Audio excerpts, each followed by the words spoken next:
verskyn u lig vir die nasies, 'n vreugdeglans om die mense te verlig, tot die hele wêreld kan sien u is die lig. Mag u lig hier deur ons skyn.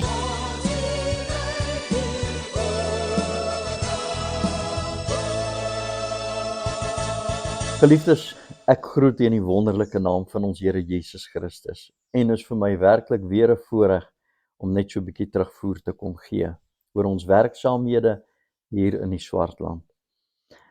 Voordat ek by die terugvoer kom, wil ek net graag so 'n baie kosbare gedagte met u deel wat vir ons opgeteken is in die eerste sendbrief van die apostel Petrus, en dit in hoofstuk 1.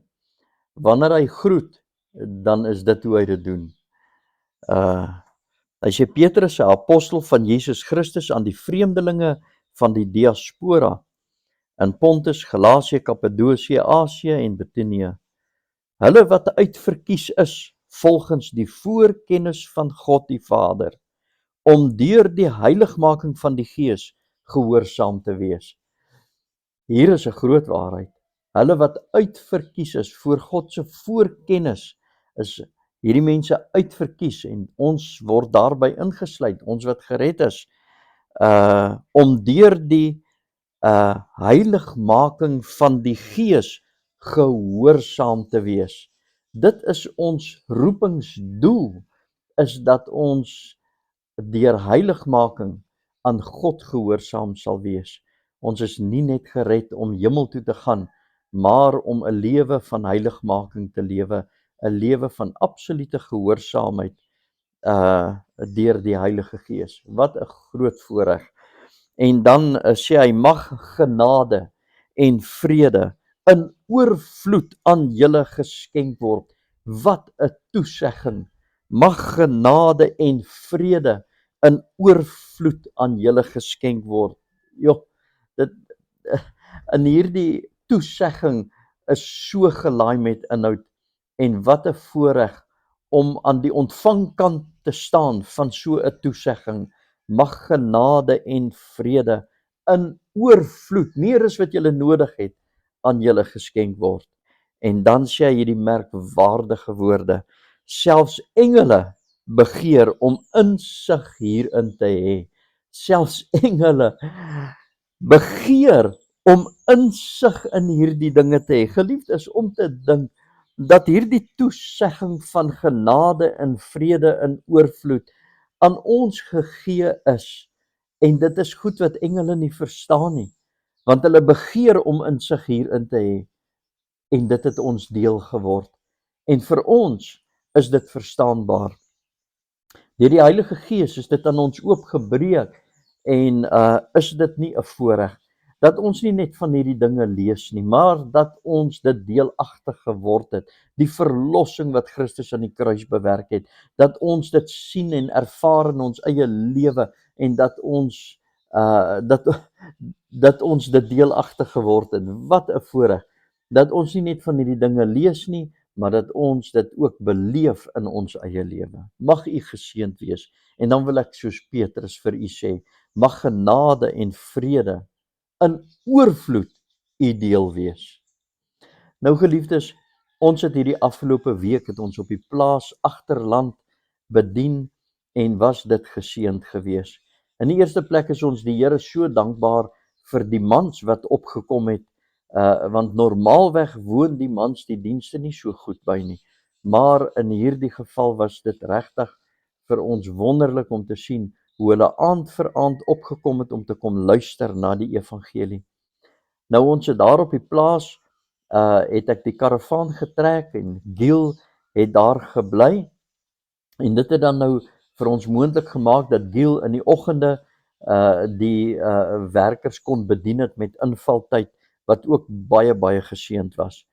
En ons het gehoor die werkers het selfs gesê dat hulle wil so graag hê dat daardie oefening moet aanhou, dat hulle elke oggend dan die dag sal begin met godsdiens. Wat wonderlik is, ons is so bly daaroor dat hulle die behoefte uitgespreek het en die begeerte het om hulle dag dan so te begin.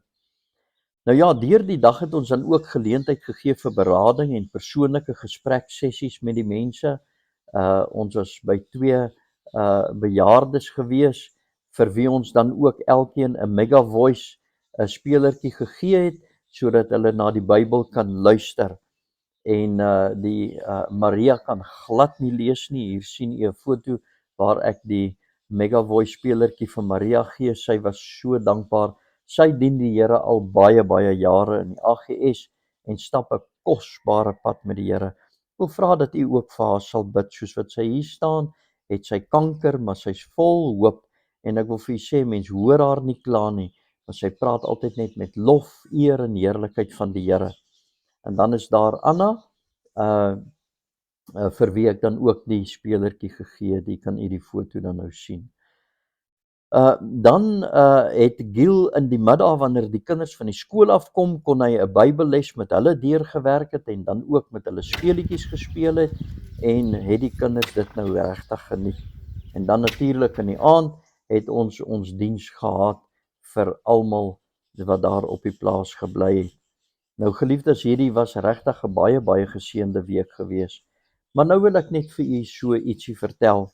Ek het nou vir u foto's van Maria en Anna gewys.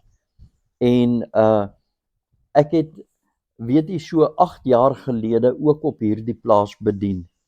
En na afloop van die diens het ek dit gevoel, baie sterk gevoel om na 2 mense toe te gaan op die plaas en met hulle te gaan praat oor hulle saambly verhouding en dat hulle hulle lewe met die Here sal moet regmaak.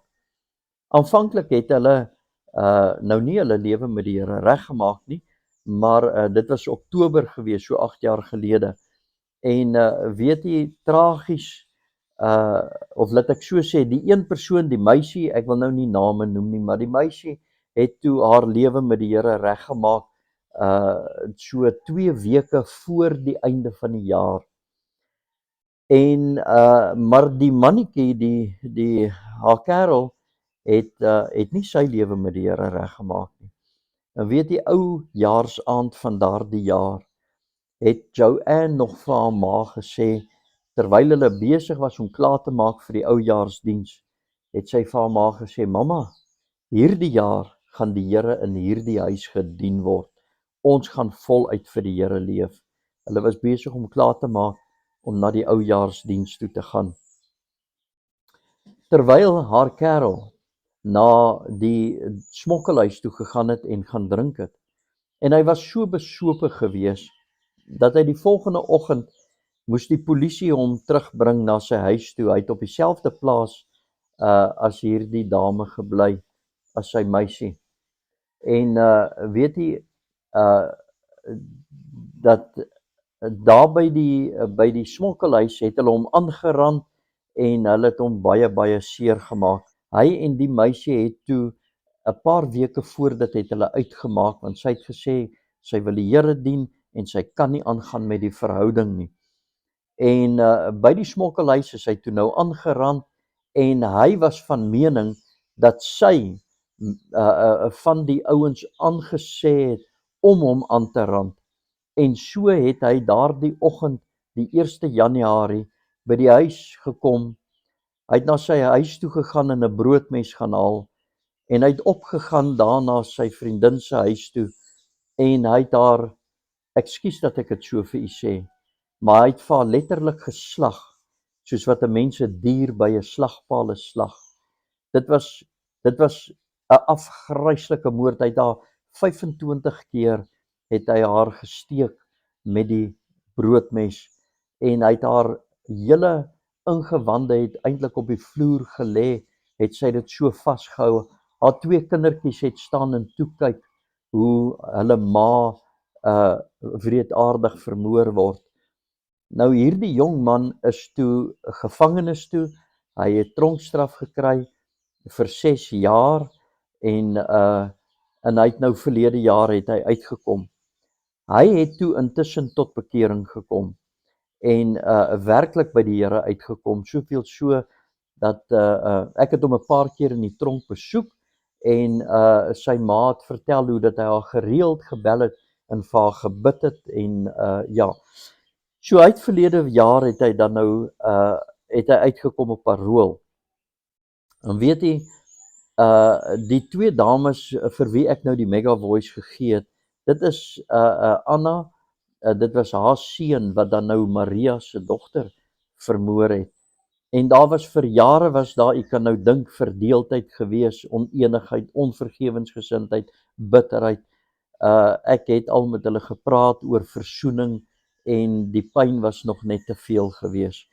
Maar weet jy, ek het nou gisteraand het ek met hulle gepraat weer en is hulle nou reg vir versoening. En wil hulle so graag hierdie jong man sien om vir hom te sê dat hulle hom vergewe en dat hulle niks teen hom hou nie.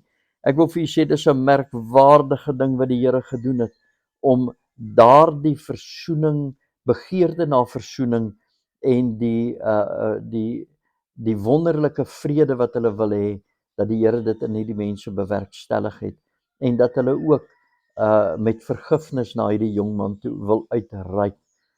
Hy weet nog nie, ek moet hom gaan sien en met hom praat en dan wil ons 'n ontmoeting reël tussen hom en die ouers van die dame wat vermoor is, sodat daar versoening kan kom. Ag weet jy, ek is so dankbaar vir dit wat die Here gedoen het. En ek wil vir u vra dat u sal bid, dat u saam met ons sal vertrou dat hierdie afspraak goed sal verloop, dat daar nie verwyte sal wees en in die hitte van die oomblik, maar dat daar regtig dat die Here se Gees hierdie afspraak sal lei en dat die versoening sal plaasvind. Nou geliefdes, ek is die Here dankbaar. Dit is nou al jare wat ons 'n pad stap saam met hierdie mense en ons is bly dat hulle nou uiteindelik by hierdie punt gekom het en dit is iets baie groot. Hier wil ek dan nou ook vir u ek dink ek het 'n foto wat ek kan opsit van die dame, die jong dame se seun. Hy was baie jonk gewees toe sy ma vermoor is. Hy's nou 18 en weet jy, ek kan net dit miskien vir u sê, hy het so 'n paar weke gelede het hy na hierdie jong man wat sy ma so wreedaardig voor hom vermoor het hy gestap. Hy het hom in die oë gekyk en vir hom gesê, ek is nie vir jou kwaad nie. Ek vergewe jou heeltemal. Wat 'n wonderlike gebaar van hierdie 18-jarige jong man. Ek het net gisteraand 'n persoonlike sessie met hom gehad waarin ek die evangelie persoonlik met hom gedeel het en hy het na afloop van ons gesprek duidelik sy begeerte uitgespreek om 'n oorgawe aan die Here te maak en die Here te volg. Nou geliefdes, wees u geseënd. Baie dankie nogmaals vir u gebede en vir u ondersteuning. Ons wil die Here eer vir u getrouheid in gebed en dan ook u ondersteuning waarsonder ons nie hierdie werk kan doen nie. Nogmaals baie dankie. Vrede vir u en soos wat Petrus gesê het, sê ek weer vir u, mag genade en vrede in oorvloed aan u geskenk word. Totsiens.